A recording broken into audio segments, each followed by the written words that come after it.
Mas atenção, estudantes, hein? Tá chegando o primeiro dia de provas do Enem, o Exame Nacional do Ensino Médio. É claro que esse assunto aparece hoje no nosso Leitura do Fato.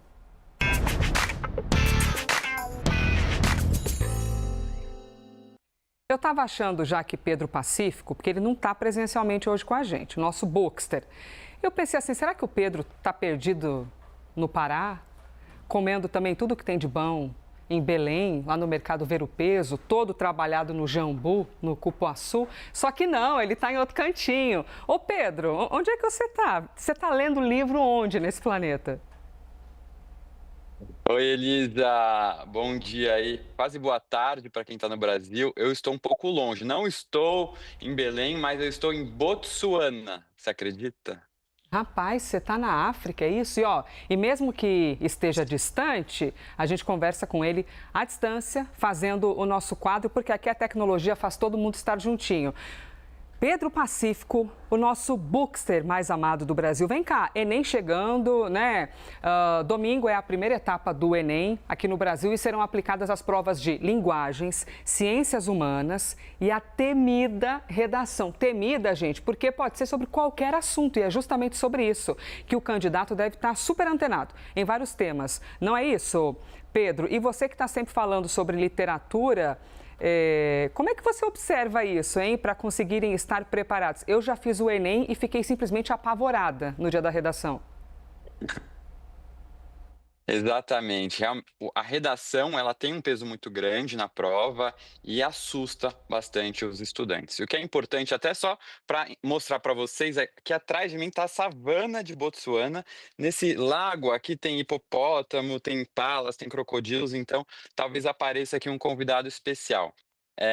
Mas voltando aqui para a redação, ela tem um peso muito grande e isso assusta os estudantes. E por quê? Porque o Enem, ele não cobra só conteúdo, né? Ele quer saber como é que o estudante pensa, não quer decoreba. E aí, para a redação, vem um tema muito importante, que é o repertório sociocultural, que é, inclusive, uma das competências avaliadas na redação, na hora de corrigir a redação. E o que é esse repertório sociocultural? É aquele conhecimento que o estudante tem, que vem de filmes, livros, séries, documentários, podcasts, e que ele vai usar para dar fundamento para os argumentos da sua redação. E aí, qual que é a minha sugestão, Elisa, para esse estudante? Porque muitas vezes o estudante acaba, né, não, vou consumir a maior quantidade de conteúdo possível, vou ficar lá no feed, vendo notícia para saber tudo o que está acontecendo. Essa enxurrada dá uma falsa sensação de conhecimento. O que é importante?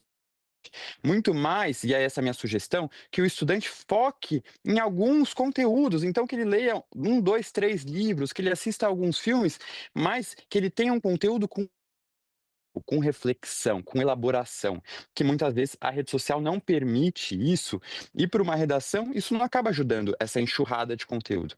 Eu prefiro que ele foque em poucos, né, menos conteúdos, mas que ele consiga refletir, elaborar esses temas.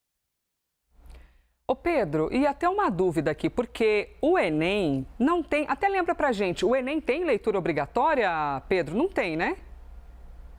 Não tem leitura obrigatória. A literatura aparece de formas diferentes, por meio de citações, trechos, mas não tem leituras obrigatórias. Clássicos aparecem com frequência lá, mas não é uma pergunta, né, sobre um livro determinado que já estava numa lista, como em muitos vestibulares. E aí eu quero aproveitar e te perguntar um negócio, Pedro, você que é amante de leituras. Ô, gente, você que está assistindo aqui ao Bookster, ao Pedro Pacífico, você não imagina a quantidade de postagens, livros, o pessoal enlouquecido por ele na rede social. Tô falando aqui porque olha quanta gente apaixonada, hein, seu Bookster maravilhoso. A leitura obrigatória, me conta de verdade. No ensino médio, por exemplo, a gente tem muitas leituras que são obrigatórias, que são clássicos, fenomenais, maravilhosos, que na vida adulta, quando a gente relê, a gente pensa, meu Deus, que clássico, como é que alguém escreveu isso naquela época? Mas na adolescência, às vezes, não dá esse match, Pedro. Tu acha que, assim, essa coisa de leitura obrigatória funciona? Porque como é que você faz um adolescente ter o prazer da leitura com o cenário de um professor ou professor dizendo, você é obrigado a ler, vai cair na prova? Isso é muito complicado, Elisa, porque o estudante ele acaba associando a leitura com uma obrigação. E para ele, leitura não é prazer. Acaba a questão da curiosidade pela literatura. Fica muito uma atividade quase mecânica. É. Eu leio para fazer uma prova, para decorar, para entregar um trabalho. E o que me preocupa muito é quando a gente tira a literatura dessa área de prazer, né? O estudante ele vai buscar o entretenimento em filmes, em séries e outras formas, né, de telas, muitas vezes. Mas o que eu quero mostrar para as pessoas é que, principalmente aos jovens, né, falando deles agora, é que a literatura pode sim ser muito entretenimento. E eu preciso que o estudante ele escolha um livro, e aí fugindo um pouco desses obrigatórios, que eles vão existir. Aí tem que pensar, isso é para realmente responder uma prova, algo específico, talvez ele não vai curtir, porque exige um amadurecimento, é um tema que ele não goste. Mas eu quero também que ele consiga perceber que a literatura pode divertir, então que ele possa escolher um livro da mesma forma que ele escolhe uma série, que ele escolhe um filme, né? Porque não está todo mundo assistindo documentário só na TV para aprender alguma coisa. E por que as pessoas estão buscando nos livros só algo para aprender? E aí esse estudante que não consegue enxergar a literatura como entretenimento, porque ele não, muitas vezes não vai, hoje em dia está melhorando, as redes sociais Uhum. ajudam, mas muitas vezes ele acaba indo para a fase adulta e se torna um adulto que também fica com essa mentalidade sobre a leitura. Então acaba buscando os mesmos tipos de livro, né, livros de autoajuda, de Sim. business, pensando assim: "Eu quero ler para aprender alguma coisa". E isso a gente fala um outro dia, porque, assim, adultos também precisam repensar a forma como enxergam a leitura. Muito bom. Pedro Pacífico Buxter, todas as semanas com a gente, toda terça, aqui na CNN Brasil. Não vai se perder aí na savana, hein, Pedro? Senão a gente não vai conseguir nem te buscar de volta aí, meus hipopótamos e as girafas, viu?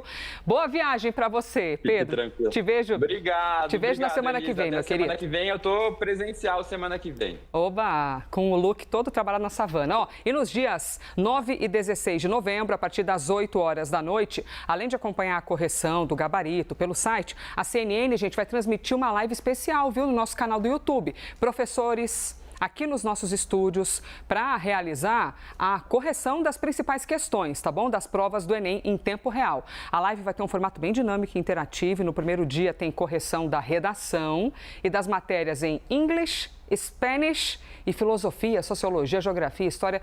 Tem de tudo. Fica aqui o nosso convite, tá bom?